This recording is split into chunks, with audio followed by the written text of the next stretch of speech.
Fika ana mumwenda zoka njagala okubanga ate nkwebaza okubanga wekumidde ku KTV ne programs of news followinga mu kiseera kino kye tulimu ekya lockdown. Gwe ali ku 93 Kingdom Radio nawe nkutumiddeko nnyo bale kubanga kwoli saawa zinongera otulindiridde okubanga tukwongerayo ate mu programu yaffe ya Webulize Oyanukulwe nawe ate ali ku TV webale kubanga kwoli ate Kiganda kukunga abantu abakudiridde abali okumpi naawe no bagamba akaseera ka Webulize Oyanukulwe era nga tugenda beerako paka ku ssaawa 4:00. Njagala okugamba nti olunaku lulungi nnyo terubadde lubi era nzikiriza Mukama nti yadde tuli mu lockdown ate waliwo essuubi eri ebintu ebingi ebigenda mu maaso. Amanya gange anhobirabwa nga bulijjo ngenda kubanga neeyungibwako abaweereza ba Mukama balala bengenda okukola nabo olunaku lwaleero nga sinabagenda wala nina kyenjaga okusomera kiri mu 2 Corinthians chapter 4 verse 10 2 Corinthians chapter 4 verse 13 kigamba nti, and since we have the same spirit of faith, according to what is written, I believed and therefore I spoke. We also believe and therefore we speak. Mu kiseera kino kitulimu ekya COVID-19 bingi nnyo bigenda okubanga bijja. So many misconceptions, so many deceptions are going to come our way. Naye njagala nga bw'owakkiriza, yes, nga bw'owakkiriza kubanga era Bible egamba nti omuntu akkiriza n'omutima gwe n'ayatula n'akamwa ke. Nga bw'owakkiriza nti Katonda akuuma, Bible egamba nti with long life he shall sustain us. Nti nga bw'owakkiriza nti n'obulamu obw'obuwangazi obw'olubeerera ajja kubanga akuuma. Ne kati ne mu mbeera eno tokyusa confession yo, ne mu mbeera eno nga olaba nti probably embeera yeeyongera kusajjuka kubanga n'olunaku lwaleero beeyongedde okubanga ate bafunayo cases endala eza COVID-19 naye tekikugaana kusigala ng'oconfessinga right. Omutuukirivu yasigala akola ekyo kyalina okukola despite the situation kubanga Bible egamba in all the things we are more than conquerors. So don't change your confession. Tokyusa togamba nti ate kubanga COVID yagenda mu maaso ate ki ffe tufudde bannange nga tulabye ennaku ffe tuwedde COVID bw'anaggwako lockdown bw'enaggwako nga tulabye obwavu. No. You don't change your confession. As you believed nti oli mugagga, you have believed God that he actually takes good care of your future and your future is in his hands. Agamba nti I have good plans for you. So kiriza Mukama nti alina plans ennungi eri obulamu bwo ate sigala ng'okonfessinga ekyo ate gwe kyokkiriza oba kyowakkiriza mu mutima gwo. Ali ku live stream nkutumiddeko nnyo bwebale kubanga ate kwoli ate namwe mbaniza. Don't hesitate to share with a friend, tag a friend, like and share with someone as well. Osobola okubanga oweeza n'ekibuuzo kyo ku live stream tujja kiwandiika ate tukuyambe okubanga tukiddamu. Njagala okutumirako abantu mwena yonna gye musinzidde okubanga mutulaba mukola kyamaanyi nnyo era tusiimira ddala. Ntumiddeko abantu ab'e Kayunga, ntumiddeko abantu ab'e Gaba, ntumiddeko abantu ab'omu Kikoli bannange bodaboda stage y'omu Kikoli mwebale kubanga mutulaba mukola kyamaanyi nnyo. Ntumiddeko abantu ate abeeruzira Entebbe mwena mwebale kubanga ate kwe muli nga mutulaba. Sigenda mala budde bungi nnyo, njagala kugenda butereevu mu masimu gaffe nga bulijjo nina eddakiika ntono ze ngenda okubanga nkozesa okukwata amasimu. Bwe nnaaba nga mmaliriza amasimu tukyagenda mu maaso okubanga ate ebibuuzo byaffe tubiddamu. Ennamba eri ku lutimbe gwali ku TV naye ali ku radio eri noti 7 noti 7 0701 930 0701 930. Please call in and give us your question. Tujja kubanga tukiddamu.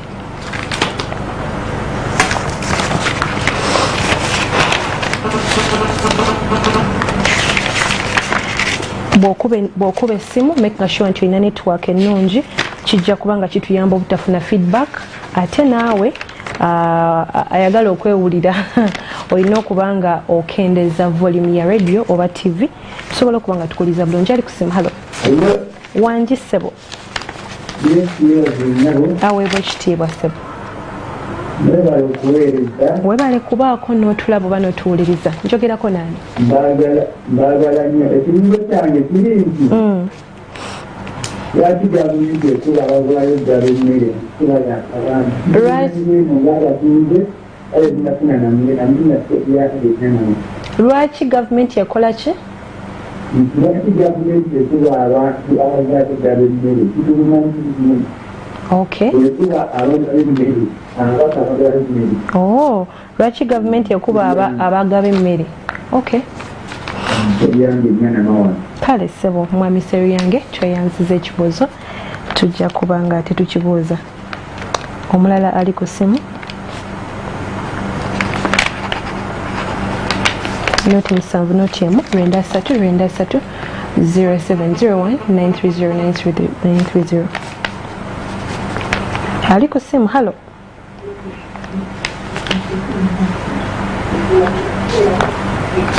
Halo.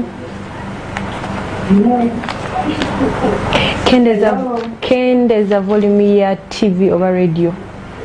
Nkuwulire bulungi. Halo nkuwulira. Kale mukwano naawe gyebaleko. Naawe bali kubaako ate n'otulaba oba n'otuwuliriza. Kakati nze ekibuuzo kye mbuuza kiri nti tayagizawukanyeeko nakiri lwaki gavumenti ekuba abantu abamu bamwe basookinga emmere ate abamu nebakkiriza kale kiwoluka ababaka be basiba olw'okugaba emmere ate abamu ne batabasiba kati akimbadde mbuuza. Kale mukwano tujja kubanga ekibuuzo ate tukiwaayo bajja kubanga batuyamba okukiddamu naddala mu mbeera eno eya COVID-19. Omulala ali ku ssimu. Halo. Ali ku ssimu. Halo. Halo. Wangi mukwano. Halo. Nkuwulira ssebo. Mukama yeebazibwe. Aweebwa ekitiibwa ssebo. Kakati. Kakati yenze Lisenze Richard. Mwami Richard. Ndi Masanafu. Okuva e Masanafu. Kakati ensonga lwaki lwaki gavumenti olowooza ezaali okugabira abantu emmere byebamalayo lwaki gavumenti eganye ogabira abantu emmere n'ebamalayo? Kampala n'ewakiso. Wakiso temunaafuna mmere. Kale ebibuuzo biri very political oba biri ku mbeera gye egenda mu maaso mu ggwanga, so kanfune ali ku ssimu. Halo. Wangi ssebo. Halo ssebo. Halo nkuwulira. Aweebwa ekitiibwa ssebo. Mukama yeebazibwe nnyo. Amiina nnyo ssebo. Kalinda ekibuuzo ekyange nze mwebe nkubidde wano ebulenga kali badde mbuuza obadde obuuza ekirwadde kino ekya covid kibonerezo okuva eri Katonda oba kikiriza buzirwa lwabyawandiikibwa nsobola kumutangazaamu awo. Kale ssebo tweyanziza olw'ekibuuzo ekyo. Funayo abalala babiri kale mukwano. Kale ngenda kuwumulamuko katono nnyo naye bwe naba nga nkomyewo tugenda kuba nga tweyongera mu maaso. Tofaayo gwe tenaba kuba simu nyinza okufunayo obudde bwe nkuwa nga nkomyewo. Tovaawo.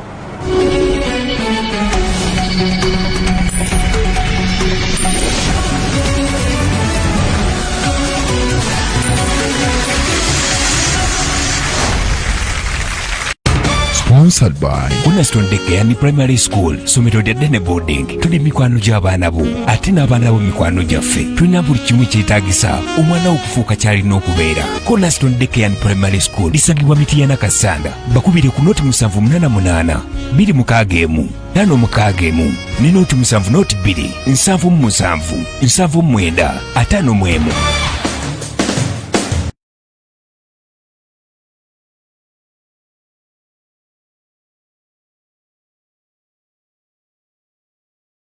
Owange jebaleko okuteka ku ssente leero munyoluga mmotoka yo olinnya lifuti oba okuteka mapesa ga kompyuta yo ku mulimu olinago okuteka mu ngalo oba ku ssimu yo yennyini weetaaga skin guard hand wash soap ne sanitizer linda ku katono tunuulira engalo zo oziraba zeekwekeddwamu obuwuka obusoba mu 15,000 ate buli wamu kati nno wulira amawulire amalungi weetaaga skin guard hand wash soap ne sanitizer mu mikono gyo mu bibatu wakati w'engalo ne mu njala zo weekuume ne skin guard.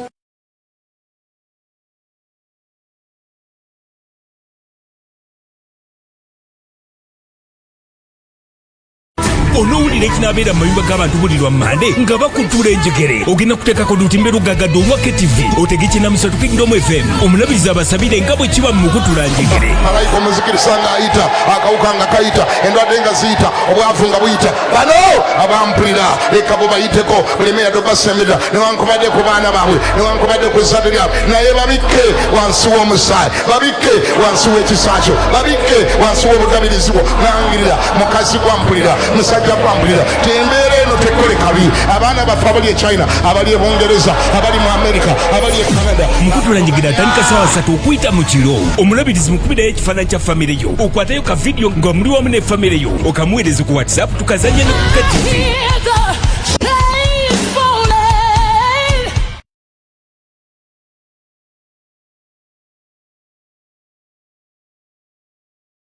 bakandesi ba Pennsylvania mwenna KTV badizizaayo okusoma ewatali kusasula tukuleetera essomero erikyasinze okusomesa eryawo Misdaleni Schools abasomesa bali bagenda kujja basomesa omwana wo live ku KTV omwana w'omukiiza yebakako emisana olwekiro bamusomese nga tewali amutawaanya okuva saa 8 paka saa 11 omwana w'omwazike ku simu yo akozesa WhatsApp okubuuza abasomesa ebibuuzo bikula WhatsApp wandiika erinnya lyo gy'obeera gy'osomera osembyeyo ekibuuzo osindika ku noti 757 noti 4 46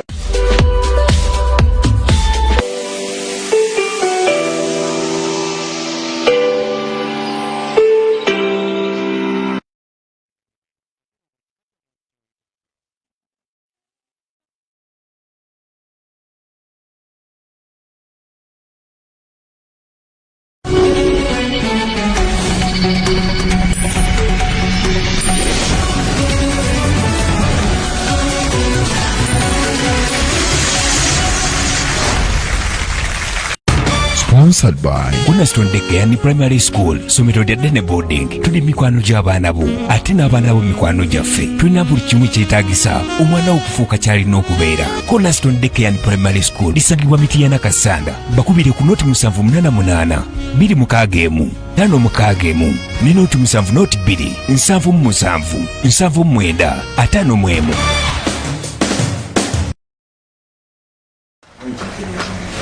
kukulisayo nnyo okuva mu kuwumuloko okyali puroguramu Webulize Oyanukulwe ate essaawa eno twegatiddwako munnaffe agenda okuba nga tuyamba okuba nga tuddamu ebibuuzo bino naye nga sinalwamu mubanjulira tugendagenda mu maaso ate n'amasimu nga bwe nabagambye tigenda bawayo keddakiika ntono nnyo ate tufune ku masimu amalala nga bwe tulinda ate okubiddamu kanfune oyo ali ku simu. Hello? Sorry. Damu okube esimu noti 7 noti 93 wanje mukwano nkuwulira. Hello 7 njogera nani?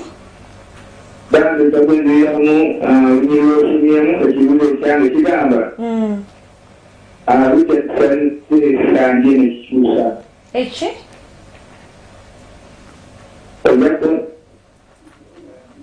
Ekibuzo kigamba kya sebo. Onyiri ngenda duddamu naye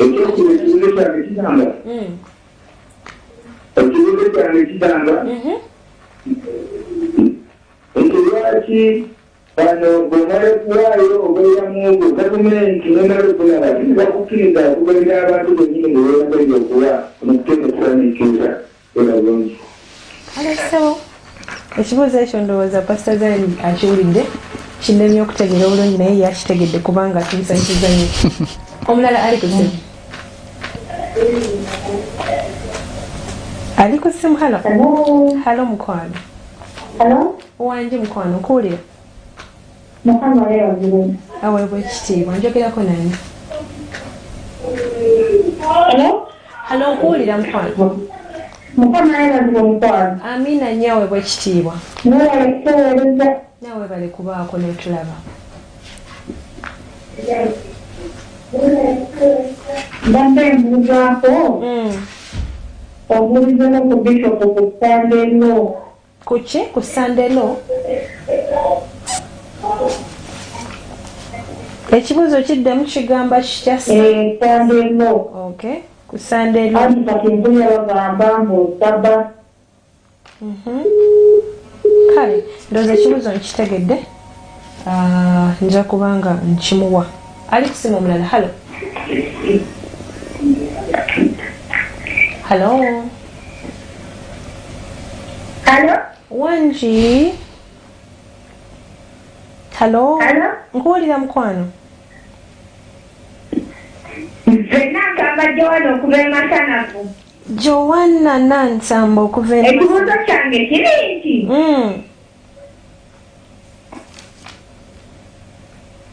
Ekibuuzo kigamba kitya? Bayibuli kitayogera ku bantu abali enguzi. Okay.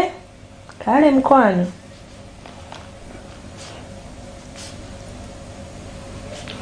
Nja kibuuza.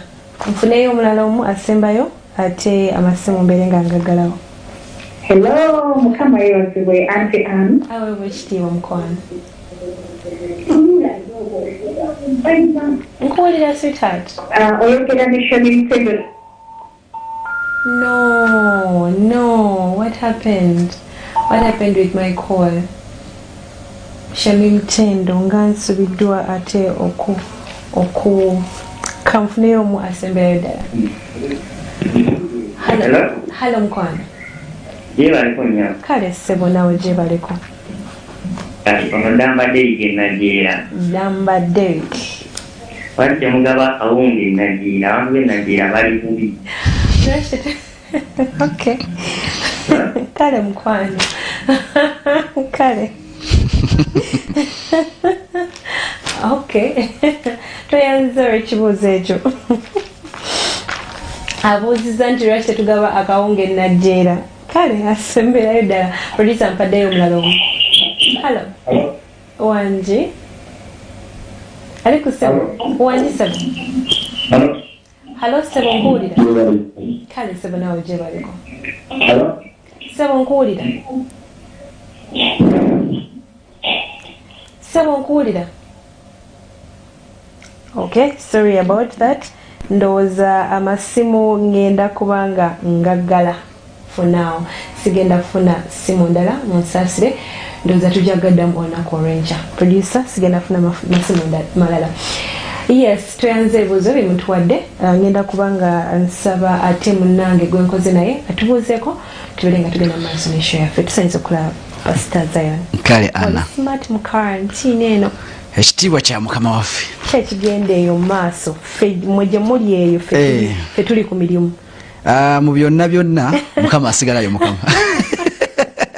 Oba muli luddawa Mukama asigala ye Mukama. Family egamba ki? Family tebadde mbi. Kirungi. Anjagala ojjukire nti mu biro biri waliwo kalantiini yaliwo nga okufa kuyita mu nsi y'e Misiri. Naye abaana ba Isirayiri baali tebakaaba bo. Okay. Abatulaba abatuwuliriza mbalamusiza mu linnya lya Mukama waffe Yesu Kristo, omwana wa Katonda omulamu.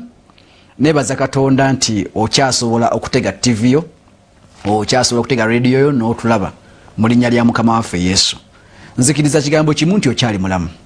Tonnafa, okyassa, okyali ekyo kyokka kimala okwebaza Katonda olw'ebikulu byakoze n'ebyakyakola mu bulamu bwo. Kwagala nnyo, beerako, tuyigire wamu mu linnya lya Mukama waffe Yesu. Amina nnyo, tweyanza nnyo, tusanyiza kulaba. Pastor Cindy, in your absentia, we love you so very much and we send our greetings to you. We are thinking about you, we are praying for you, we love you very much and we know that God is right there where you are. Ne Bishop, tosobodde kubaako olunaku lwa leero naye tukutumidde nnyo weebale kubanga ate otwesiza okubanga tuli ku mpewo.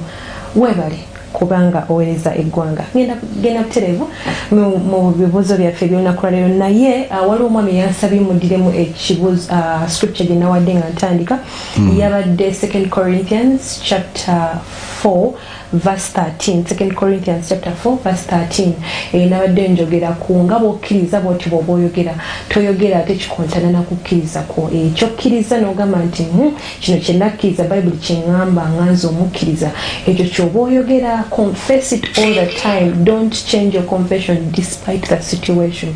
Kye nabadde ŋŋamba nga tutandika. Musumba Zayan wanje ekibuuzo ekyakusanyusizza njagala sakiwulidde nange. Wakiwulidde naye nga wasanyuse nnyo n'endowooza gw'osinza okiwulira. Sakiwulidde kiveeko. Okay. Oba tewakiwulidde ekyo kankite. Ngenda tutandikira ku bibuuzo bye babuuza last week. Tulina abantu abasobola okuyitamu last week ne batubuuza ebibuuzo. Okay. Ngenda tutandikirako tuleme bakiitinga. Alright. Ekibuuzo ekisooka kiva wa Kazibwe Dennis yali abuuza nti ekita ky'omwenge ku mikolo gy'abalokole gwe kyogerako ki? Ye mulokole ayagala kuwasa mukyala mulokole naye bamusaba kita kya mwenge. Gwe nga gwe okyogerako kyekyo. Mulokole. Ye mulokole. Okay. N'agenda kuwasa. Abazadde basabye ekita ky'omwenge. Okay. Okusookera ddala Bayibuli etugamba mu kitabo ky'Abefeso sura 5:11 nti tulemenga okwegattanga mu bikolwa ebitali bya butuukirivu era tubye-exposingenga ekintu kino okubanga abazadde basabye ekita ky'omwenge. Nkiddizayo ddala nti nga tonnaba kukikola, you need to go into negotiation. Okay. Kubanga bulijjo bwe baba bagenda okwanjula oba okukyaza waka, bulijjo abazadde tubatuukirira nga bagenda okusala naddala nga wano mu Buganda. Mugenda ne babagamba twetaga A, B, C, D. Kyotasobola ekkola n'okibagamba sijja kola ki? Sijja kisobola. Ekyo sijja kisobola naye kino nja kukisobola. So kibamu okwogerezeganya, mwogerezeganya n'abazadde what they require. Naye nga tonaba na kutuuka kw'eryosa omukyala gw'ogenda okuwasa yennyini abakyala be batwogerera ebiseera ebisinga they become our pleaders. Batupleadingira eri abazadde ti munnange omwami wange kino bwe kitajja kisobola olwa ABCD kubanga omwana omuwala yamanyi okukwata bazadde be. Okay. Asobola okugera ne bazadde be n'abakonvinsinga nti this is tetukikola ki? Tetukikola, tetujja kisobola. Nja kuwa example. Abasiraamu banansonyiwa bali ku program naye nja kukozesa example bwete. Watyanga obadde mu Isiraamu oli n'agamba nti okujja ewange ndeetera embizi. Tekisoboka. Now kati ebiseera ebisinga abantu abamu fe oluusi bagala nnyo okiyite ntya okutu despisinga. Okay. Nti ebyaffe mbasobola okubiteeka anyhow. Okay. Ng'ate ye omusiraamu n'ekigambo kiyisa obuyisa mu kamwa kive nnyo tayagala kukiwulirako. So why would someone say nti nze njagala kita kya mwenge? Anti kati wenkubuliza because sometimes we collide with culture. Yeah. So culture demands because osanga abana abamu nga mulokole. Okay. Nga n'omwami mulokole. Okay. Nga ayagala bamugatte mu kanisa y'abalokole. I understand. Naye nga abazadde bo bagamba ffe tuli ba Katoliki. Okay. Oba tuli basiraamu sheke yalina okukola ki? Yalina okugatta. And these are your parents. They have a strong say in your marriage. I understand. They are giving you the blessing. Really, I understand you. Waliwo abantu abali stuck mu mbeera bwezi. Nkitegeera. Naye njagala otegeere buli lwotandika ocompromisinga. You compromise in one, okay? You lose 10. Wow. I'm telling you. You compromise in one, you lose 10. Oyinza kano katono nnyo njasobola okahandolinga. Naye tomanyi mulyango oggulawo. You don't know the kind of door you're opening. And this will affect you in your marriage. You girl who is listening to me, you compromise ove ku kigambo kya Mukama yakigamba otandika okuyiza manti muzadde wange ogedde bwati because you want to please your parents. Okay, I understand you need to please your parents, you need them to be happy, but you don't need to compromise about your faith. Yes, ngenda kubuulira culture. Bishop yazoga ku culture ezenjawulo ziri ebintu ebyenjawulo. Nze nazi kuno ngampulira mbu simanyi omwana wage baba agenda okufumbirwa ajja ne sengawe. Enako zino bitali. It's culture. Goyizo kwera mu Kampala nga tokyabira because you are in urban. Okay? But in some places where they are still holding culture, they are doing such things. They are doing a lot of stuff. I'm telling you. Hey, Chichi. I'm telling you. Now you're born again. Will you do that also? No. Because you want to please the culture? No, we can't. Sometimes you need to stand firm on your ground, but in a polite way. In a polite way. Chovala ngambye ti go musajja kizibu nnyo genda tandika okupleadinga ne bali ku abod, but sindiko omuwala. Negotiations ezo olusi ziba zeetaagamu. Definitely. Sindiko omuwala obayitayo omuntu gwe musobola okuteesa naye agende eka abekubya genda nze golaba batero kuntwala mu mikolo egyo bwegiti okubanga ngenda okukyala okwogerezeganya oba okulamuzaganya. And guess what? Ne mugendo ndabagamba njagala ente 10. Okitegera njagala ente 10, njagala embuzi 8, njagala $1 million 15 naye nga luguba bisaba musajja watto akyali mukazigo ngate bagenda batandika obufumbo definitely afterwards. So fe tugenda nitandika kugamba bazadde kituufu bino bimwagala, but we cannot do it. And guess what? At the end of the day still, because abazadde bagala omwana wawe still afumbirwe. Oh my God. bagala afumbirwe. Now wekibange ekita ky'omwenge kigenda kulemesa muwala mu okufumbirwa. Then we are going to leave it. Kakati awemboliza nti okay tukijjeewo what bikibi batero bye tuyinza twala oku exchanging oba okutuukiriza ekyo because still they will require bagamba ekita ky'omwenge. Kati bikibi osobola otwala ebisobola okureplacinga kiri kinnyini ekita ky'omwenge. Now ekisokera ekita ky'omwenge kyali kyaki. You need to understand what was the importance of this. Ekita ky'omwenge kyabanga kintu gamba ekyokunywa kyemugabana because bajjajjaffe banywanga nnyo omwenge nga kwe batuula ne banywa kugamba nga eringa entabaluganda ne banywa. You understand? Gye bayita entabaluganda. Webalenyo something like that. Nga batuula okwo nga babeera okwo banywa babeera okwo boogera ebyama neka wabanyine munnange waliwo olaba omwana oyo gwolaba si wange ekiki awo babyogereranga okitegera nga babeera ku mwenge gwabwe nga boogerera ebyama byabwe okitegera. Kati nno ennaku zino fetukola tutwala soda, okwata soda nemuteeka mu kureti ya bulungi n'akiikirira ekita bamwagala teako kalagala nemuteekako olulagala olwo nemugenda nalwo ng'eyetise. You understand? You don't need to do alcohol because you're now compromising. Otandise okwekiriranya and guess what? It will affect your marriage. Very true. Yeah. Okay, tweyanziza nnyo ndowooza atuyambye ate okubanga ekyo kibuuzo tukiddamu bulungi. I guess there are very many people who have had such issues naddala if you're getting married nga family ine ebintu bye demanding ng'ekyo cause olaba basazayo realistically waliwo omwana gwemanyi nga bamuforcinga okubanga getting married oba bamugattira mu kanisa ey'abakatuliki oba ziri endala nga si abalokole ate nga bombi balokole naye ate okirowoozaamu nti we banaaba bazadde ne firstborn bagenda bagamba firstborn mumuleta abatizibwe mu kanisa oba okitegeera anti waggulawo omulyango you opened a certain door that you cannot shut. So nga bwagambye it is very key kubanga ebintu bino ebimu negotiate until you come to a consensus nga bwe mutuuka ku ekyo kye musobola okukirizaganyako because oli mwana tebasobola olwo ebintu ebimu bye basobola. Bayibuli egamba nti nze Yesu aliwo yeeyogerako nagamba nti najja kuwawukanya. Yes. Okay? In such scenarios, nti mu ngeri bwe zityo okupleasinga omuzaddewo onyize Katonda.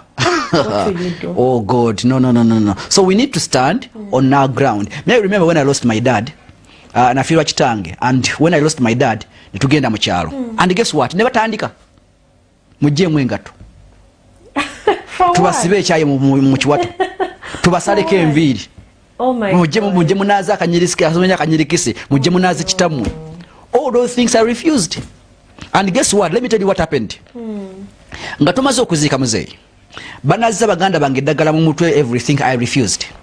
Tuba ne meeting y'ekika in the evening tutekateka tuveeyo mu kyalo and omu ne yeesulamu awo kambaya ya musimanyi mizimu gimulinnye ku mutwe and guess what the guy said mwena mbala mu register okujjako kazungu oyo nga teweewandiisiza naye tewadijesa gyeboogerako nga teweewandiisiza nze mutima gwe netegera nti okay you were registering. I was not part of that. You compromise in something small and guess what? You don't know how you are affecting your marriage and your family. Yeah. Thank you so much. Wabale kubanga ekibuzo kyo kizembulungi following ku live stream tweyanziza nnyo.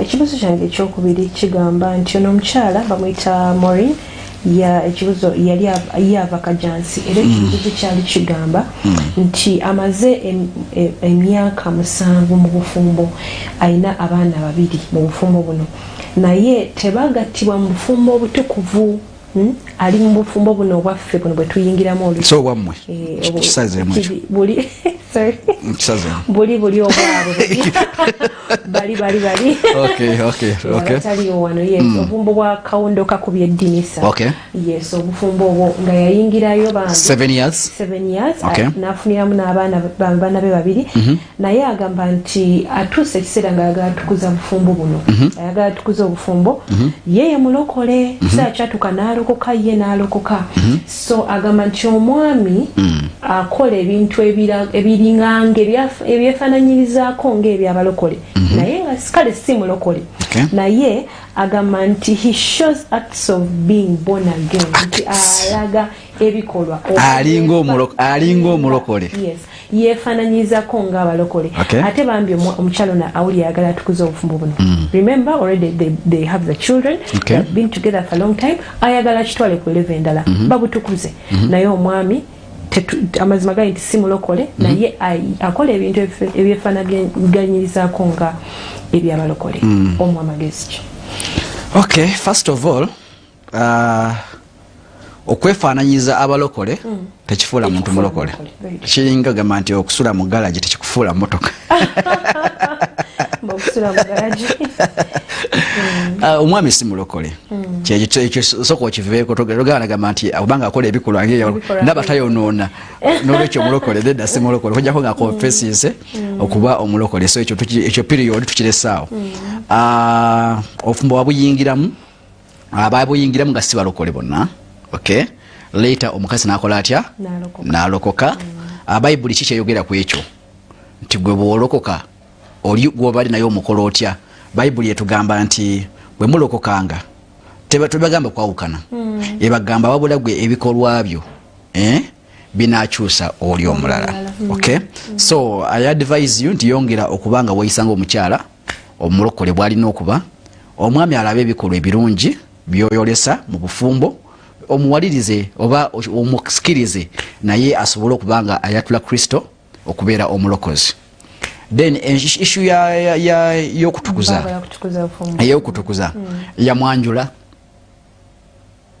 anti kati omuntu wagamba nti bagala kutukuza bufumbo ekitegeeza emyaka gino gye bamaze sisubira nga bwatukira ogamba kati yagala tukuza bufumbo I have the mind nti already yagenda mu bazadde ne bamulaba probably nakola ebiri necessary byebeetaaga nga abazadde akati bagala kitwala ku level ndala kati omukyala baba ayagala okumukuba empeta kikyalina okukola anti kyembuza it's very simple you talk about this no yes we are at a place where they have both agreed to this but now omusajja si mulokole kati ye yetwalanga ye mulokole naye omusajja si mulokole naye akola ebintu ebyefenanyiza wayingira ddo obufumbo okyayagala ki ekirala oli mu bufumbo already okay so oyagala gamba nti kubanga si mulokole kamulekewo ngene nfuna omulokole no just go ahead mutukuze obufumbo bwamwe issue yoli okulokoka that's another case eyo si case yo sigogendo sigolokola gwe sigolokola yongera kola bikola ya butuukirivu ate Bible tene wegamba nti bobo ogattidwa n'omuntu nga si mulokole ogenda mugeyena so kyogezaako gamba kinolira omuntu oyo atulaba yetanaba genda mu bufumbo alidatinga gaiwe simulokole kati aboyogera ku balala omugambye nti agende mu maaso that is another category eyo tagwa mu category Bible gweyogerako oli Bible emugamba nti bwe kibanga mubadde muli mwenna ng'omwami n'omukyala nga temukkiriza naye omu nakkiriza oyo gwe ndi mu kwogerako oyo tannaba kubeera mu kibi yakkiriza alokose naye bayibuli emuwa go ahead okusigala mu bufumbo obwo naye mugamba nti era ye ebikolwa bye ebirungi bye bigenda okukyusa munne sinagamba ono ate ali ebweru anoonya kibulaza akigulule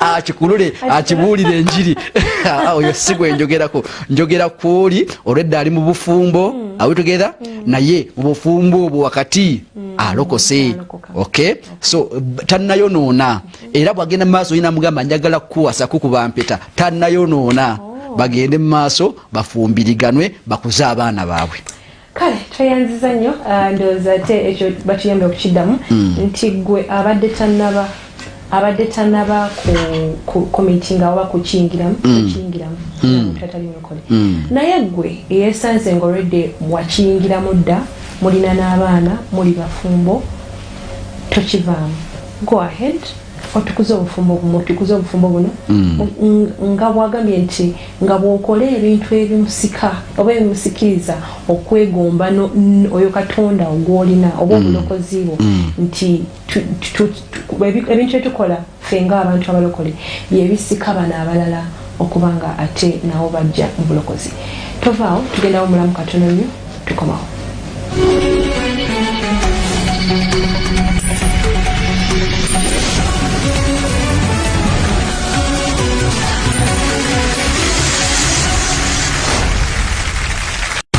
Sponsored by Cornerstone Dekeyani Primary School, somero lya ddene boarding. Tuli mikwano gy'abaana bo ate n'abaana bo mikwano gyaffe. Tulina buli kimu kyetaagisa omwana okufuuka kyalina okubeera. Cornerstone Dekeyani Primary School lisangibwa Mityana Kasanda. Bakubire ku noti 788 261 561 ne noti 702 777 779 51.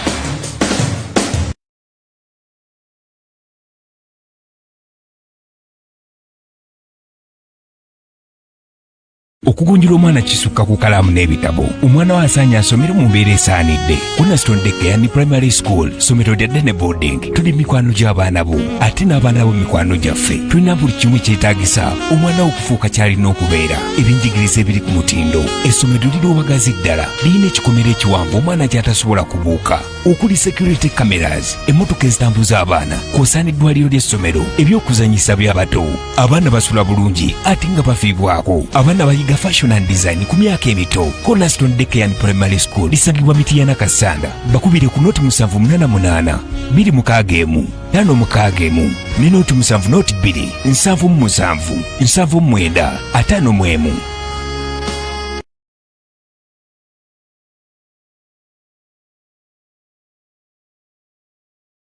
owange gyebaleko okuteka ku ssente leero munyoluga mmotoka yo olinnya lifuti oba okute ku mapesa ga kompyuta yo ku mulimu olinago okutekwa mu ngalo oba ku ssimu yo yennyini weetaaga skin guard hand wash soap ne sanitizer lindako katono tunuulira engalo zo oziraba zeekwekeddwamu obuwuka obusoba mu 15,000 ate buli wamu kati nno owulira amawulire amalungi weetaaga skin guard hand wash soap ne sanitizer mu mikono gyo mu bibatu wakati w'engalo ne mu njala zo weekuume ne skin guard.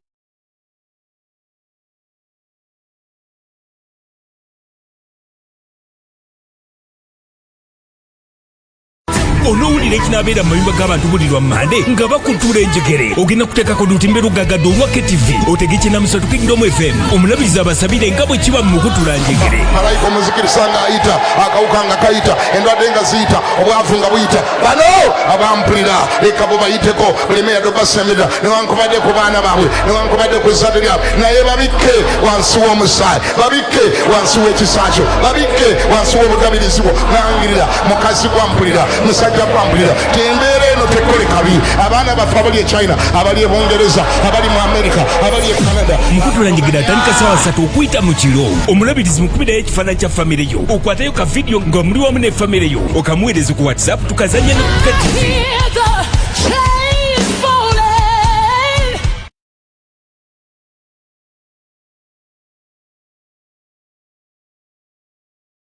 Bakandesi bapiso beni mwena KTV badzizayo okusoma iwatali kusasula tukuletera essomero erikyasinze okusomesa erya Homes Garden Schools. Abasomesa bali bagenda kujja basomesa omwana wo live ku KTV. Omwana w'omukiise yebakako emisana olwekiro bamusomese nga tewali amutawaanya okuva saa 8 paka saa 11. Omwana w'omwazike ku simu yo akozesa WhatsApp okubuuza abasomesa ebibuuzo. Bikula WhatsApp wandiika erinnya lyo gy'obeera gy'osomera osembyeyo ekibuuzo osindika ku noti 757 noti 4 96 41.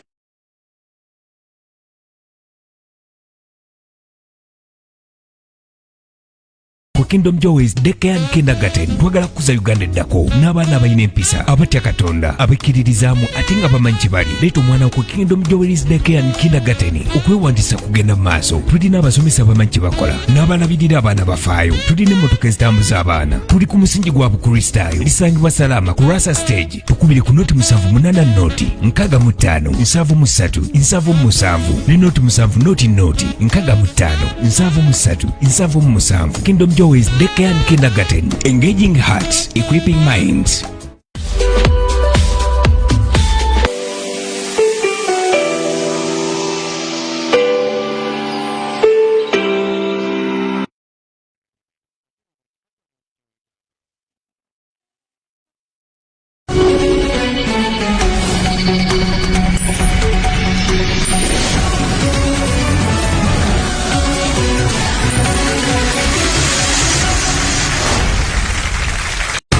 Sponsored by Cornerstone Daycare and Primary School, somero lya ddene boarding. Tuli mikwano gy'abaana bo ate n'abaana bo mikwano gyaffe. Tulina buli kimu kyetaagisa omwana wo okufuuka kyalina okubeera. Cornerstone Daycare and Primary School lisangibwa Mityana Kasanda. Bakubire ku noti 788 261 561 ne noti 7 noti 2 77 79 51.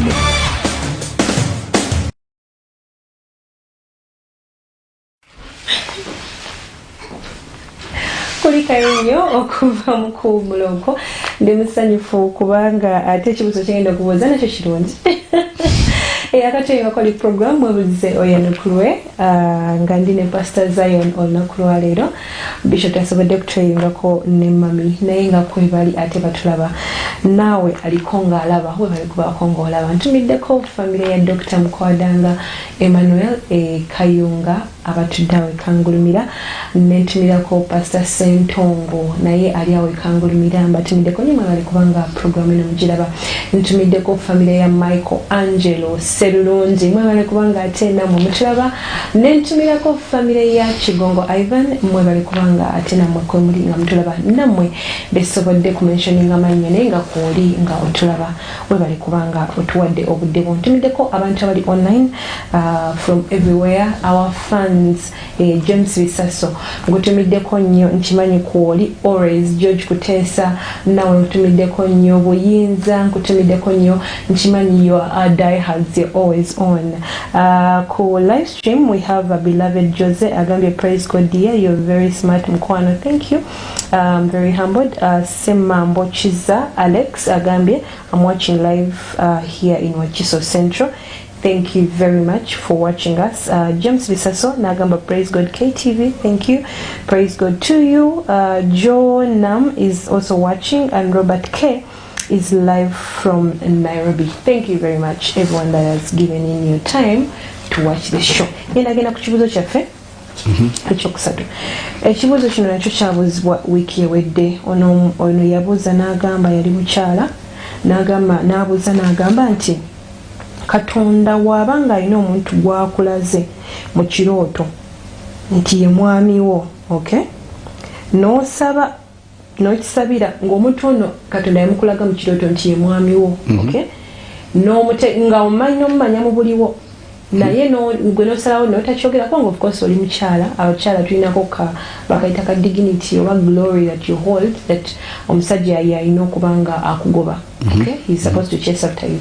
So n'ogamba as a woman that understands God n'ogenda mu kusaba bwogenda mu kusaba n'ogamba Mukama yes at least yogera naye so that we are on the same page abeko kyakola kibeere easy for us naye ye natabaako nekibeera nga Katonda talina kyamulaze natabaako wa reactinga n'osaba bambi n'osabira ebbanga n'osabira tekisabidde ebbanga naye omuntu ono tamanyi nti no Katonda yakikulaga n'ekitala takulaga nti probably olwo Katonda kyayogera naye mu mbeera eyo okola otya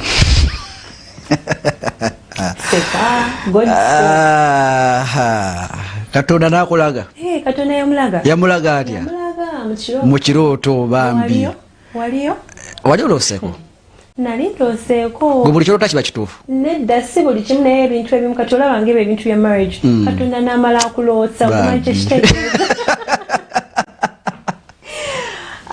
omanyi kyekitegeeza nga goli mwaliva ku basajja lwaki aloosa gwe omuwala nakuloosa naye tekisoboka nti no Katonda yamuloosa lwaki aloosa gwe no Pastor Zion Bayibuli egamba etya Bayibuli egamba etya kwani alaba Of course, ani alaba kati lwaki Katonda yeerabira ogendewo omusajja najeewo no Pastor Zion there is something we are not getting right here so you do not believe that actually God can speak through me the woman before he speaks to you God can because I mean for God can. We are vulnerable we are weak vessels that God ate oba okirowoozaako nnyo oba osaba omuntu bamwegomi feelings zo ne zireeta ebirooto Okay, fine. First of all, I agree God can speak through dreams. I agree with that. But not every dream that comes to you, it's because God is speaking something. Many dreams are influenced by what we think, what we see, what we hear, what we read, how we feel. Exactly. Sometimes you can have dreams like that. So you need to have a spirit of discernment. The kind of dream you have got, okay? And for this case, a marriage issue, it is very, very sensitive. Ndabya abakyala bangi abawala bangi nga beesula nnyo ku bantu Mukama yandaga oyo mwami wange oyo yandaga ye mwami wange and really I don't think nti kituufu nnyo nti yababalaga okay ne baba yamulaga nenzijukira there was an instant ekino nakirabirako nze nti omwana yagamba yali musaba nnyo amazima gali nti nga Katonda amulaga she was prophetic naye n'agamba nti Katonda yamulaga gayo omuntu ye mwami we fenna ne at some point nga nawe bw'oba osaba olaba nga that is it okitegeera naye n'endowooza nti oba ne approach yakiwa yali nfu nti omukyala ffe twatondebwa oba twakolebwa mu ngeri nti si gwe agenda eri omusajja n'amugamba newemba nga nkirabye nemba nga mulabe mu butuufu agenda n'omuwala omulala naye nga nkimanyi Katonda yakimpa yakikonfirming erinze n'aŋŋamba nti ye mwami wange oba ye mwami w'omuntu gwe mmanyi n'omulaba nga agenda mu kkubo effu gwe ng'omukyala you're supposed to pray naye kino Katonda teyatukola mu ngeri nti ffe tulina okugenda okwaprochinga abasajja kakati that is what she did for her she was like ndaba talina kyakola tavaayo gyali yena agenda n'amugamba you know what Mr. X God told me Katonda yangambye you are my husband this and this and this so it's up to you pray about it watch together do you know what happened guy ye yamugambirawo n'amugamba I have not heard good about it and I don't think it's happening oba kitegeera naye omuwala kubanga yalemerako yamaliza omusajja amukozeseza n'afuna n'olubuto alina omwana naye omusajja tafaayo yadde tayagala nakumanya he has moved on with his life but maybe it was supposed to be naye n'obudde because oluusi Katonda ayinza okulaga ekintu naye nga it's supposed to be ahead of time not now naye ate gwe n'oyagala it happens okyanguye exactly so nga bw'ogambye nti oluusi kiba kituufu naye oluusi tweyogeza kati kituufu kyogeddeko mwana wange nti Katonda asobola okulaga omuntu bw'amala omukulaga si gwe olina okupushinga omukono gwa Mukama abantu abasinga bagala nnyo okupushinga Katonda nja kuwa example nti niyo yali Yusufu bamulaga agenda kubeera kabaka but how long did it take oh my God okay so sometimes you need to wait you need to stay, you need to do what things are in your control. Okay, olime kupushinga katonda ngata yogira ngata wena saini iraga nitagenda ku, you know, you want to push and guess what, when you push for something nebe kiba katonda kyakwagaliza kasitochi pushinga, it comes with pain. Exactly, it comes with pain. Ebisere bisinga mukama managamba okay kale fine chicho kitwale nayenga ochifunye tekiri well prepared. Okay, kiri half baked. God wants to give you the very best. We chirunga achitese nga chirungi. Yes, ngaracho mwana mtoto sobola wasa. Aina kumala kula stages. Ngabo mpade example yo. Kankuwe example eno. There is a guy I know very well. Yes. Okay? Yali ali jumpe. Katonda omwala nachiwida nti oyo yemuki? Ye mwami we, nachi feeling, and guess what, they got into marriage. Okay, but the first 5 years there were years of trouble. Nenga mukama yamulaga nti you that is the one. Yes. And the lady had to go on the knees, keep on praying for this man. God gwe yamulaga oli nti oyo gwe yandaga gwe nkola ki gwe njagala ono gwenda bono mulala si yeye. And guess what, 8 years later the guy is the perfect match. Nainga the first 5 years. We're trying it. Actually, at that point, did God really speak? Yeah. By the way, sometimes, nzikiza nyo bandowooza nyo nti chiba chirungi oba chiba important nnyo omuntu naina okuwulira Katonda for yourself. Pastor Zan, si gwalina okumpulira Katonda. Definitely. Gwalina confirminga Katonda kyayogera eri obulamu bwo. Si gwalina okumpulira Katonda byotuuka eri omuntu n'agamba sinze namulonda Pastor Zan yaŋŋamba nti ani. Naye kati obanga wawulira eddoboozi lya Mukama myaka egyo egya testing egyo obeera onaate okibanga naye Mukama yayogera yakiŋŋamba very well. Ani kiringa bwe najjeewo nigamba Mukama yaŋŋambye ompe essimu, ensimu eyo gy'olina ojagaza kyesimu ya Mukama yaŋŋambye ogimpe era nakiwuliridde ddala nga Mukama ŋŋamba essimu eyo yange.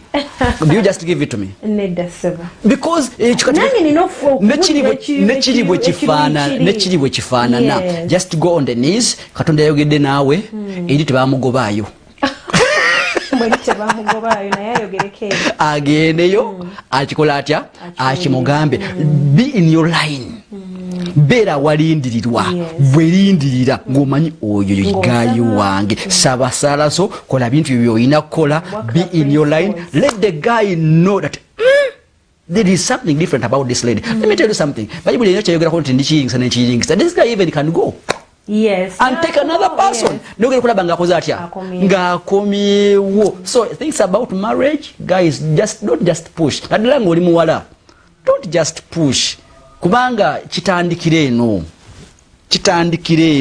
okitegeera fene tulyoka tujja nenkudipostinga mu ensigo naye ate gwe bojja nobanga ensigo netandika okumeruka mpolampola nenjifukirira obulabolabo obugambo obulungi nenjifukirira nekola etya nemeruka naye ate bwebanga eriwo gye yasookera okukulira ogenda gifukirira otya newange tukikomyawo naye si buli kirooto tikiva eri Mukama naye bwe kibanga kivudde eri Mukama, keep on praying about it. Yeah, keep. Otegera otya nti ekiroto kino kiva eri Mukama ate n'ekirala nti ne wabanga Mukama mutuufu ayogedde nina confirminga ku kiroto kino kyokka ye confirmation yokka gye nina nti naloota ekirooto oba oyinza otunuulirayo. Let me give you the first sight about the first sign. If you've got a dream to this person and already you had feelings for this person, high chances it's not God. It's not God. Pastor Zen, why disqualifying it's not God. Our ebisiya Katonda ajja nagamba ekintu nawe n'okiwakanya nugamba impossible mubona oyo. I know there are things that God says and you'll be like no God. I think sometimes I say no. Never get out of my head. I'm dreaming. This is not true. I know. Ku bantu benjagala otalina na qualification tasaanira bwembala madengera kikuwaoneka nkireke. I can see where it was going. Kirabe kibadde kiraga. That's when you start saying maybe this might be good. Okay, you can even trash it immediately.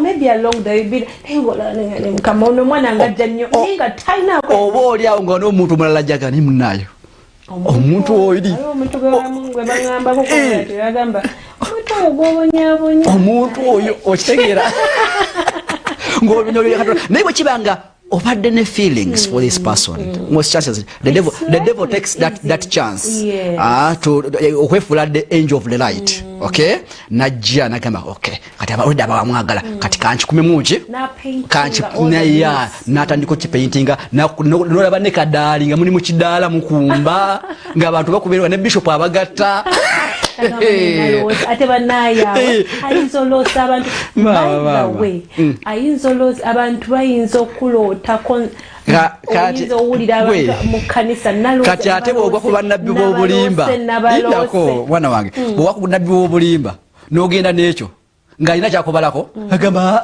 kyekyo kyennyini mukama akinyweza mukama akusanyukira yoyo omuntu naye amazima nga oli ku kafu nolwekyo bw'obeera ddala nga obadde ne feelings for this person n'olyoka ofuna this kind of dreams may high chances. So like I asked before, what other signs that could help you to qualify or to confirm that dream that it's actually true? You've got it, first of all. She could disqualify if you have the other side. If you don't have this side and nechikujira our God is not Bible mogira ko sinte nti akabanga nti ngabo yakaba ku machawe kabana kawongezi bekabana kawona nechiro. God speaks several times. He can repeat, okay? Ngabo nala omuzadde nomugaba mama siwulidde obadde ontumye eki. God is our parent. He can speak again, okay? Nagamba this is what I was meaning, okay? God confirms his voice. Okay? And number 3, bwalabanga gutokitegedde bulungi, he can send messages to you. Oyina kulitira obubaka nagamba kama yandaze A, B, C, D upon you. So don't just don't depend on kimu kiwawulira. It's very good, Doctor, depending on nti nawulira omulundi gumu kati kangende n'ekyo. Bishop Lujja tetugamba nti bw'owuliranga Katonda fubanga nnyo okuwulira omulundi ogwokubiri n'ogwokusatu kubanga Katonda yomwagambye nti genda kukagga. So kati sigala ng'owuliriza what is God saying. So tayogera mulundi gumu, ayogera emirundi egiwerako okitegeera ate ekisembayo kinyagala okusembayo nakyo bulijjo bw'ofuna ng'ekirooto tulina mira we tugicomparing na is the word of God. I was going to say that. Yes. Ngabo chogedde konti amidst everything I will just add on something small nti bwobango olidde Katonda ku kintu kyonna Pastor Zion nogamba nti I've heard God equate it to the word of God. It is our standard. Fenga abakkiriza nti ekigambo kya Katonda Bible ye standard ya fenti ne Katonda tasobola kungamba Katonda tasobola kwerimba he can't let God be true and It does not contradict his word. He can't. Tasobola gamba nti nakuwa ekirooto ng'oli muloko nagamba omusajja nga olaba haji nga ebaawo ng'agambye leke ekyo haji kireke ekyo kireke oli n'agamba nti Katonda yandaze ani naye mufumbo and that's the thing mufumbo ayina n'abaana oyo ye wange era ajja kumu so that is God. He can't contradict his word. Like tasobola gamba nagamba nga yagamba Pastor Zion namugamba nti oyo mukyala we nagenda nama nagamba pastor mulaba nagamba omusajja mulala that is your wife. It is funny, okay? So chobola bulisa abantu bajagamba mukama yakunda ebintu ebikyali nawo mukama yakunda abantu batano abasaana luyi kubanga Katonda yakikoma kwa Adamu akikoma kwa Adamu nagamba mukama nzina kusaba omukazi mukama nagamba wewe mutima mukozi nagamba kati analaba ng'omukazi w'okuwasa ono anaba akawoza ekirungi mukama natuddize n'obuyinza agamba kati gwalaba kiki oyinza okukola omusajja bw'aba amaze okulaba, okay, now you can go and consult from God nti ono kubanga olusi mukwanibwa mukwanibwa ku makya akawungeezi bayidawo kirungi bw'oba tokwanibwa wabeerawo ekizibu naye okwanibwa kati wali kizibu wamatogwa mmali wati wanaatandika kukwana omutuufu yajja agenda kukwana ekyo mbadde esaaga nkimenyeewo kati bebakwana oyina ajja nakugezako ku dating. Don't just accept because you've been obadde oyite olinze musajja. You need to consult God. Ndikubanga badde nize bwena ajja ojira wangambirako wengendera. No. Go and consult from God. Na kubadde musajja zena kukwana webuuze ku Mukama. Is it the right person? Nawo omusajja ne bobola byo mukazi n'omwegomba. Mulaba ina all the qualities wetaaga. Still you need to go and consult God until omushufu n'omwagadde. But biribitya bino. Ebisaife yo maaso notwamalako naye God will show you nagamani wabula oyo yote mujja compatinga. Okay? Noli koddayo notiriza mu nsonga zo. Tweyanziza nnyo ndowooza ate Pastor Zion ekyo ekibuuzo afubye nnyo okubanga akigusa. Auntie Miriam, bwete wentera okukola. Rose, Edith, Purity, all of you, if you're watching this show, thank you so much for watching, and we are very much grateful. Ndabuuza ekibuuzo ekisembayo olw'obudde wabula nkujjukiza nti olunaku olw'enkya tubeerako okuva ku ssaawa 3 paka ku ssaawa 5 tuba n'obudde obuwerako. So gwe obanga ogamba nti ekibuuzo tekiddiddwamu olunaku olwaleero, olunaku olw'enkya kwetuli tokiriranya, tozimba mutima, togamba bannange ani aninako ekiruyisi kiina kwagala nnyo Yesu kwinaako kiruyisi. So ebibuuzo bye tujja kubanga olunaku olw'enkya tubiddamu. Kati kambuze ekibuuzo ekisemberayo ddala, era kino nakyo nkijje mu bibuuzo ebyabuuzibwa last week. Ono omwami agamba nti baali basaba ne mukyala we mu kanisa emu, baali nga mu kanisa emu nga balokole bombi nga basaba naye, unfortunately nti kanisa yali cult, yali ya what is cult in Luganda? Yali abanabbi babulimba. Yali abanabbi babulimba. Naye okubeera cult era babalina kwa bebamu. Bebamu. Yes. Balogo. Kale ngali mu kanisa etali ntuufu oba ey'abasumba b'abannabbi ab'obulimba basabanga bonna bambi ekiseera ne kituuka Katonda n'akibalaga nga bali mu kanisa ntuufu ate nabo ne bakizuula. Of course ne abantu ab'ebweru nabo nga bakiraba, so ne bakivaamu. Naye omukyala kyamunyiga nnyo, ya breakinga nnyo, like kyamunyiga nnyo kubanga yali sold out. Yali yeewaddeyo mu buweereza, yali yeewaddeyo mu bulokole, n'akyawa nnyo obulokole. Kakati we baba mu kanisa eno, omwami ye n'agenda mu kanisa entuufu endala n'asigala ng'akyali mulokole. Naye omukyala yamenyeka nnyo kyamuyisa binti n'akyawa obulokole. Ayagala omwami bakyali bafumbo. Naye agamba nti bambi omwami agezaako omuzza mpola amuleete mu kanisa, naye omutima gwe gwamenyeka nnyo eri abasumba, eri obulokole na buli kimu ekikwatagana n'ebintu bya Kristo.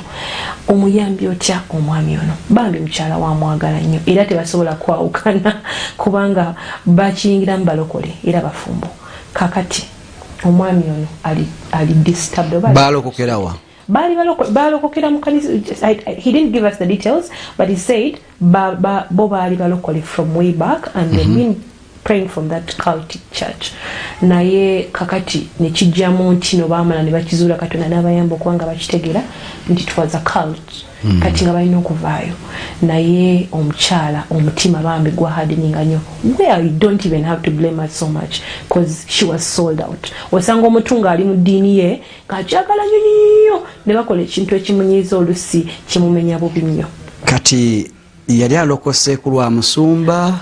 I knew that question was coming. I saw that question was coming, but nga bw'okibuuziza tuli mu mulembe whereby omuntu akira ku makya n'agamba musumba n'akola ekyo ekkanisa ngivuddemu. Kugamba sometimes you want to ask them walokokera musumba Zion ne wa Bishop Kiganda oba walokoka bibyo oba kitegeera kakati ekyo. That is a question that many people have to sit back and ponder about. Now kati ono tumuyambi kati mu bumpimpi ekisookera ddala kino kijja genda eri abantu bonna abandaba. Okay? These are cult churches or churches of false prophets. They tend to obstruct God. They obstruct God. They obstruct Jesus. And they press things in front of the congregation. For example, water, hankies, their images, you understand? Sometimes even they call themselves gods. Yes. Definitely. Nga bibise katonda nga takyalabika ng'omuntu ye alaba nabbi, okay? Akkiririza mu nabbi katonda nga ne Bible tagisoma ebya nabbi byawulira, okay? Nabbi kyagamba kyekyo. Now those are people nga they are not on God. They are on people. They are sold out on people. And bw'okola ekigambo bwe kityo gamazima Bible egamba etya nti zimusanze woe unto any person, okay, who trusts man. Kati bw'oba weesiza omuntu zikusanze, oyo omukyala zimusanze kubanga yeesiga omuntu, yatunuulira omuntu. Nze Bishop Kiganda musumba wange for about now ngenda mu 20 years he has been my pastor. Nalokera mikono gye kuna kivubo bulu wali, you understand, up to today, you understand, naye nga Bishop ng'omuntu ye muntu. Yes, you understand? I know Muntu is a man. Okay, he's my spiritual father, he's my mentor, you understand? But he's a man. And whatever he says, I have to weigh it with the Bible. With the word of God. Word of God kigambo kyawogera kikuye. Okay? Olwagamba nti ekyo nedda. Yes. Kubanga sometimes waliwo isira Petero Lumunga omwoyo yamuliko yayogera, ate olusi Petero nga yayogera. Ate olulanga Sitaani yayogera. Okay, kubanga Yesu yamugamba de nyuma wange gwe Sitaani sigwayogera. Atola Mukama namugamba Petero ekyo kikubikulira magezi na mubiri na musayi. Oyo mwoyo wa Mukama yakubikulidde ekigambo bwe kityo. So a human being can be used anywhere. So ekyo bw'okikola kitegeeza omusingi yali ku mufu. Okay? Ayina tandika okuyiga ekigambo kya Katonda. Kirungi ku Kingdom FM kweri. Bishop abuyira ekigambo yolunaku tega. Niba kwenda yagala gutega siyongere okusiga ensigo eri eyekigambo ekyamazima, the true doctrine of the word of God. Okay? Omukyala ategeera amazima because singa kamutanda n'afiira mu bulamu obwo, there is no heaven. There is no heaven, agenda mu geyeena. Wow. Okitegeera kubanga yesiga omwana w'omuntu n'atatunuulira Katonda. Ayina kutegeera the true doctrine of God. Katonda agamba ki? Teeka enjiri ya Bishop Kiganda, oyera sagula obutambi buteekeko, abuwulirizenga, omukazi ya reviving omutima gwe, agudetaching, agujje ku muntu, atunuulire Katonda. Amen. Nange kinyinza ogambako kitono nnyo ku ekyo nti nga Pastor Zion bwagambye nti nga bwagambye nti zimusanze oyo ateeka obwesige bwe mu muntu nti wobanga olokose nga bwe ngambye nti ffenna twambadde omubiri n'omusaayi. Omusumba oyo ate olusi tukyerabira okusabira abasumba baffe, tusaba bingi nnyo n'okubira omusumba bishop kino naye ate wali otuddeko awo n'osabirako omusumba oyo nti naye alina actually bakemebwa nnyo n'okusinga gwe bookemebwa nti ye alina abantu bangi bamulyamu olukwe, mwe bali abamuvuma abatamwagala naye nga alina obbaagala. Oba okitegeera ebikemo bye bingi eri abasumba abo.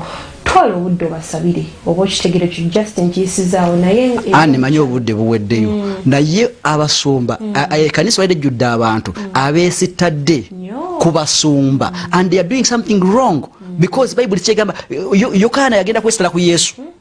Yokaana omubatiza yeesitala ku Yesu, shedda ku Yokaana bamutemako omutwe. Abantu bangi bali bagudde bavudde mu kanisa kubanga yesadde ku musumba, kubanga musumba yagudde ekigambo bwati kubanga yamukozeko kino bwati n'ataliko omusumba nakola bwati omusumba nankola bwati. You understand? Totunuli abasumba bano, we look at them, they are good role models, they are inspirations and everything. Naye don't let the pastor be an idol. Tatwala kifo kya Kristo mu bulamu bwo.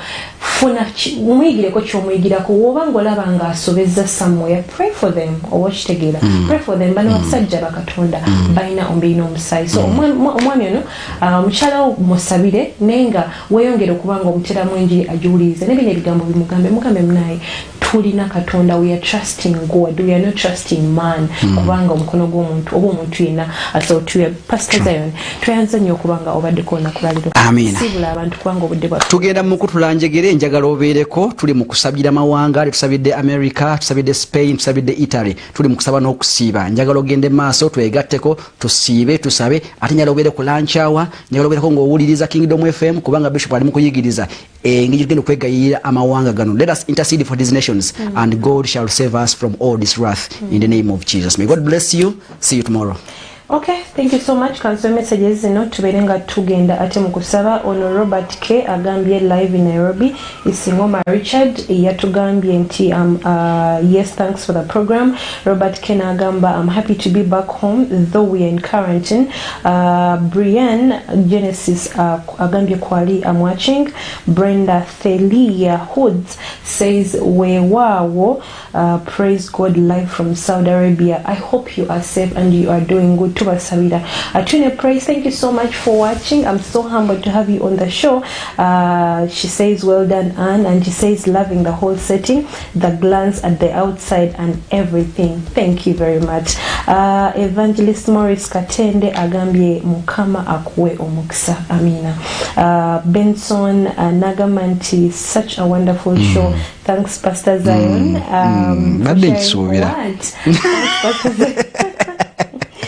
Thanks, Pastor Zion, for sharing such words of wisdom. Princess, you're beautiful. Thanks for the show. Thanks, love. Seriwaji Henry. Queen, Seriwaji kwali alaba Henry Seriwaji. Agnes Katushabe agambe kituufu webali bambi.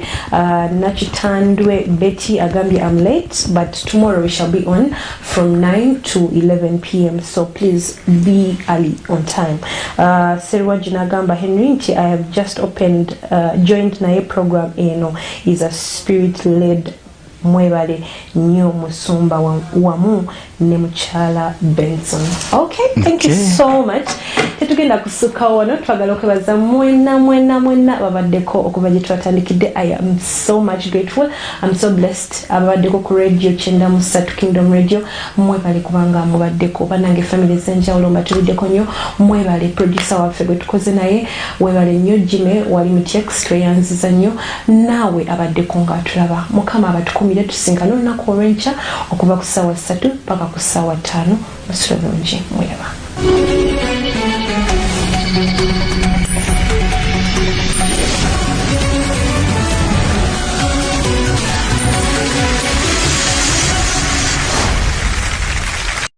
Sponsored by Cornerstone Dekayani Primary School, somero lya Dene Boarding. Tuli mikwano gy'abaana bo ate n'abaana bo mikwano gyaffe. Tulina buli kimu kyetaagisa omwana okufuuka kyalina okubeera. Cornerstone Dekayani Primary School lisangibwa Mityana Kasanda. Bakubire ku noti 788 261 561 ne noti 7 noti 2 7 7 7 9 5 1.